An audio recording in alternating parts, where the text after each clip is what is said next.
9 habits to stop now, the not to-do list. Not to-do lists are often more effective than to-do lists for upgrading performance. And the reason is simple. What you don't do determines what you can do. So I'm going to elaborate on 9 stressful and very common habits that entrepreneurs and office workers should strive to eliminate. Focus on 1 or 2 at a time, just as you would with high priority to-do items. So 1 or 2 per day, no more. And I've worded them in a not-to-do action form to try to make these actionable. Number 1, do not answer phone calls from unrecognized or unknown phone numbers. Feel free to surprise others, of course, but don't be surprised yourself. It just results in one unwanted interruption of various types, right? And there's a task switching cost. So when you go from task to task, you will typically, let's just say 40% of the time, not complete the task that was interrupted. Another reason to use an app like Freedom. And secondly, you'll end up in a poor negotiating position. You don't want to be surprised. So let unknown phone numbers go to voicemail and consider using something like Google Voice, where you can listen in on the voicemail, or something like SimulScribe that will allow you to receive voicemails as email. Number 2, do not email first thing in the morning or last thing at night. The former scrambles your priorities and all your plans for the day, and the latter just gives you insomnia. Email can wait until 10 a.m.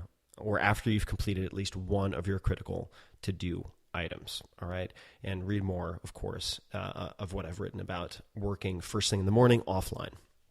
And you can find plenty of that stuff on the blog at 4hourblog.com.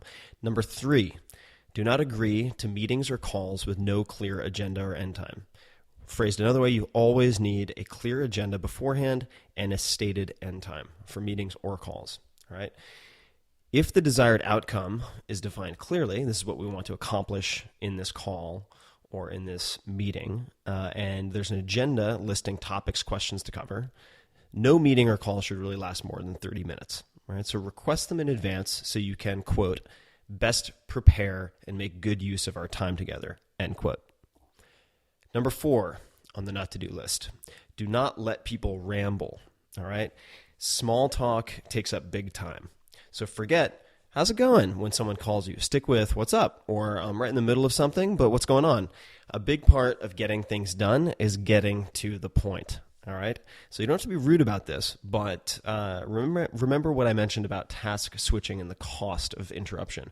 It's not a question of if you have the time to, say, engage in 5 minutes of chit chat. It's whether you can afford the interruption or not. And I guarantee you 99 times out of 100, you cannot afford the interruption. So go from, hey, how's it going? How's your weekend? To what's up? Or I'm in the middle of something. What's going on?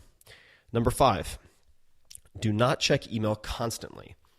Batch checking email and check at set times only, right? So, of course, I'm somewhat known for the policy of checking email twice per day, something I recommend.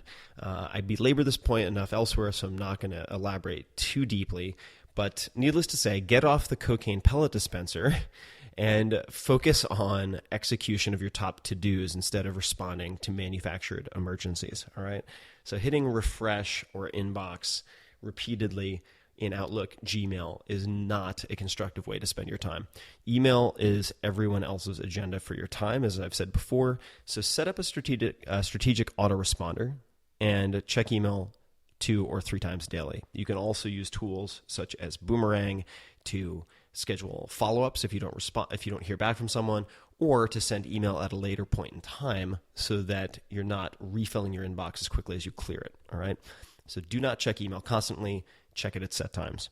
Batch, just like you wouldn't do your laundry when you have 2 pairs of dirty socks. You wait for a critical mass and then you process. Number 6, do not over-communicate with low-profit, high-maintenance customers. There is no sure path to success, and this is actually a quote from Bill Cosby, but the surest path to failure is trying to please everyone. So do an 80-20 analysis of your customer base in 2 ways. Which 20% are producing 80% or more of my profit, and which 20% are consuming 80% or more of my time.